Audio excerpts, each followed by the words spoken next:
Oke bro, kita lanjut dengan pertanyaan, apakah kitab suci benar-benar tidak berguna sama sekali? Kitab suci memang indah, tetapi indah hanya bagi mereka yang bisa memahaminya, bukan bagimu. Dirimu tidak bisa memahaminya, dirimu hanya bisa salah memahaminya. Aku tidak menentang kitab suci, bagaimana mungkin aku menentangnya? Aku berbicara tentang salah satu kitab suci, Dhammapada, ucapan-ucapan Buddha. Aku telah berbicara tentang ucapan-ucapan Yesus, aku telah berbicara tentang Mahavira, tentang Krishna. Aku telah berbicara tentang Upanishad, aku telah berbicara tentang Tao Te Ching. Aku telah berbicara tentang hampir semua kitab suci yang indah di dunia. Bagaimana mungkin aku menentangnya, dan bagaimana mungkin aku menganggapnya tidak berguna? Meskipun aku tegaskan bahwa dirimu tidak bergantung padanya. Bagi dirimu, kitab suci tidak berguna. Lalu apa gunanya? Kegunaannya adalah hal yang sama sekali berbeda. Ketika dirimu menjadi lebih meditatif, semakin dalam dirimu bermeditasi, semakin besar pula kapasitas dan kejelasanmu untuk memahami kitab suci. Kitab suci akan menjadi saksi bagimu bahwa dirimu berada di jalur yang benar. Dan ketika dirimu mencapai inti terdalammu, ketika dirimu menyadari keberadaanmu, maka dirimu akan tahu apa yang Yesus maksud dengan kerajaan Tuhan. Maka dirimu akan tahu apa yang Buddha maksud dengan nirwana. Maka dirimu akan tahu apa yang Upanishad maksud dengan kebenaran, tidak sebelum itu.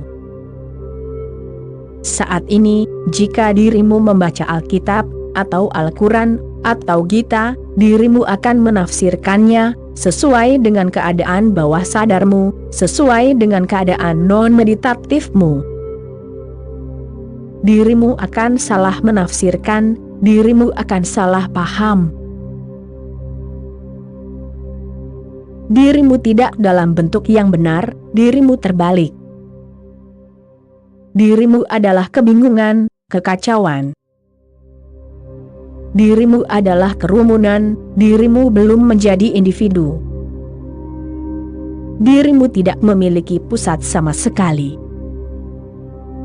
Jadi bagaimana dirimu akan memahami Yesus, atau Buddha, atau Krishna?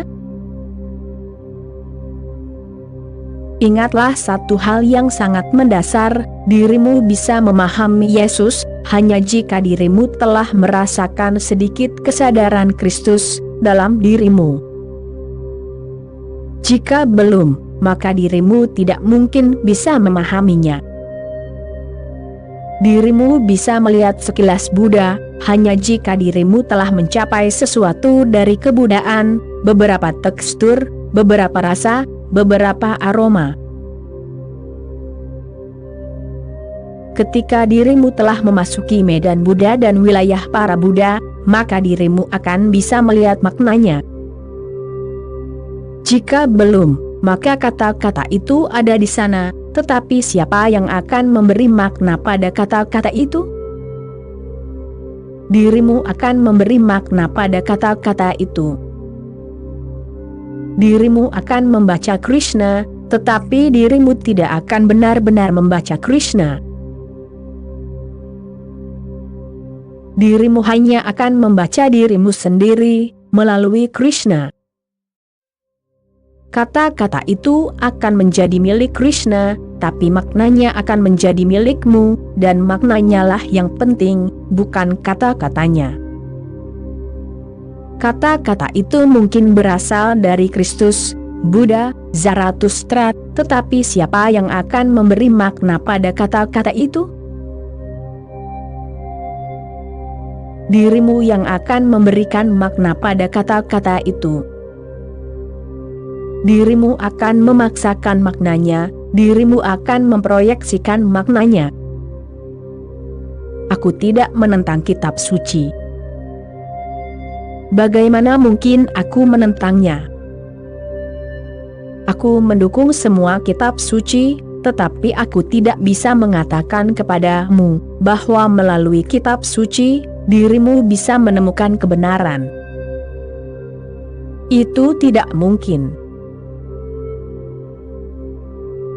Kata-kata pasti akan diwarnai olehmu, kata-kata pasti akan menjadi bagian dari dirimu. Kata-kata mungkin turun dari sumber yang sangat tinggi, tetapi itu seperti air hujan. Ketika datang dari awan, kata-kata itu murni, paling murni. Tetapi ketika jatuh ke tanah, kata-kata itu bergantung pada tanah. Jika jatuh di kotoran sapi, maka kata-kata itu mungkin suci bagi umat Hindu, tetapi tidak bagi orang lain. Air murni yang turun dari surga akan memiliki warna tanah di tempat kata-kata itu jatuh, akan memiliki rasa tanah di tempat kata-kata itu jatuh. Hal yang sama persis terjadi dengan kata-kata yang jatuh dari Buddha, Yesus, Zarathustra, Lao Tzu. Itu tergantung pada tanahmu, pada pikiranmu. Dan bagaimana keadaan pikiranmu? Bisakah dirimu memikirkan sesuatu yang orisinal? Bisakah dirimu memahami sesuatu yang orisinal?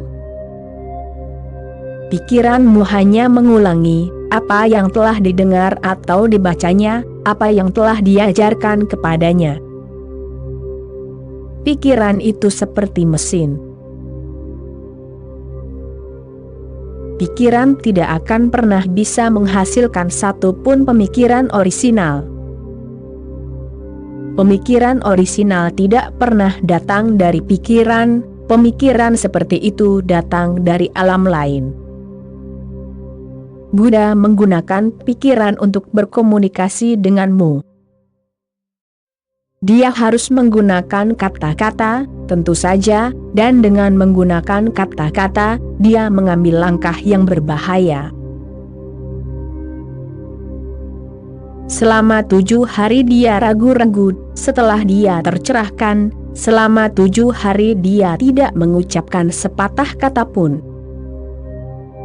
Ceritanya adalah bahwa para dewa datang dari surga, menyentuh kakinya, dan memintanya untuk menyampaikan kebenaran yang telah dia peroleh, karena masyarakat sangat haus akan hal itu. Jutaan orang akan mendapat manfaat. Buddha mendengarkan dalam keheningan yang dalam. Dia hanya mengatakan satu hal, sejauh yang aku ketahui, selama 7 hari aku telah merenungkannya, dan ini adalah kesimpulanku, bahwa mereka yang bisa memahamiku, tidak perlu mendengar kata-kataku. Mereka yang bisa memahamiku sudah meditatif, mereka sudah dalam perjalanan. Mereka tidak membutuhkan kata-kataku, mereka akan mencapainya, denganku atau tanpaku. Mungkin denganku mereka akan mencapainya sedikit lebih awal, sendirian sedikit lebih lambat, tetapi apa bedanya dalam kekekalan? Apakah dirimu datang 1 tahun lebih awal, atau 1 tahun lebih lambat? Mereka yang tidak bisa memahamiku, pasti akan salah paham. Kata-kataku akan menjadi masalah bagi mereka. Mereka sudah bingung, dan aku tidak ingin membuat mereka semakin bingung. Kata-kataku akan menciptakan lebih banyak kebingungan di dalam diri mereka. Para dewa bingung harus berkata apa, bagaimana membujuk Buddha. mereka pergi. Mereka mendiskusikannya di antara mereka sendiri untuk menemukan suatu cara, dan kemudian mereka kembali dengan argumen baru. Mereka berkata, "Kamu benar, ada orang-orang, sangat sedikit orang, yang akan segera memahamimu. Dan ya, kami sepenuhnya setuju denganmu, mereka tidak membutuhkannya, mereka akan tetap mencapainya. Mereka hanya berada di garis batas, satu langkah lagi dan mereka akan menjadi Buddha. Bahkan tanpamu, mereka akan menjadi Buddha, itu pasti. Jika kamu bisa menjadi Buddha tanpa Buddha lain yang membantumu, mereka juga bisa, kami bisa memahaminya. Dan pendapatmu yang lain juga benar. Ada jutaan orang yang tidak akan memahamimu. Namun, kami tidak setuju denganmu, bahwa kata-katamu akan menciptakan lebih banyak kebingungan. Orang-orang itu sangat bingung, tidak akan ada lagi kebingungan. Mereka telah mencapai dasar dari kebingungan. Kamu tidak bisa membuat mereka lebih bingung lagi. Jadi, jangan khawatir tentang mereka. Kami juga telah memikirkan kategori ketiga. Ada sebagian orang yang berada di antara kedua kategori ini, yaitu mereka yang belum begitu berkembang, sehingga mereka akan segera memahamimu dan menjadi tercerahkan, dan yang juga sangat tidak berkembang, sehingga mereka akan menjadi semakin bingung, hanya dengan mendengarkanmu. Mereka berada di tengah-tengah, minoritas kecil, tetapi orang-orang itu ada di sana. Dengan bantuanmu, mereka akan mencapai pantai seberang. Tanpa bantuanmu, mereka mungkin mengembara dan akan terus mengembara selama berabad-abad. Kamu benar ketika mengatakan, apa bedanya itu dalam kekekalan? Itu memang tidak membuat perbedaan apapun bagimu, karena kamu sudah tahu kekekalan. Tetapi bagi orang-orang malang yang hidup dalam waktu, itu membuat banyak perbedaan. Bagi banyak kehidupan, mereka akan menderita. Bagimu, itu tidak ada bedanya, kamu telah memasuki keabadian, tetapi mereka masih hidup dalam waktu, dan waktu berarti kelahiran, kematian, dan roda kelahiran dan kematian. Mereka harus terus berputar di dalam roda itu, dalam lingkaran setan, jutaan kali. Dibandingkan dengan keabadian, itu tidak ada apa-apanya. Tetapi dibandingkan dengan kehidupan yang singkat, kehidupan 70 tahun, kehidupan 60 tahun, itu terlalu berat. Dirimu harus memikirkan kategori ketiga itu juga. Buddha mendengarkan mereka, dan segera setuju untuk berbicara. Ia mengikuti argumen tersebut, ya, ada kategori ketiga. Kategori pertama adalah mereka yang sama sekali tidak bisa mengerti. Mereka bisa memahami kata-kata, secara intelektual mereka mampu memahami apapun yang dikatakan kepada mereka.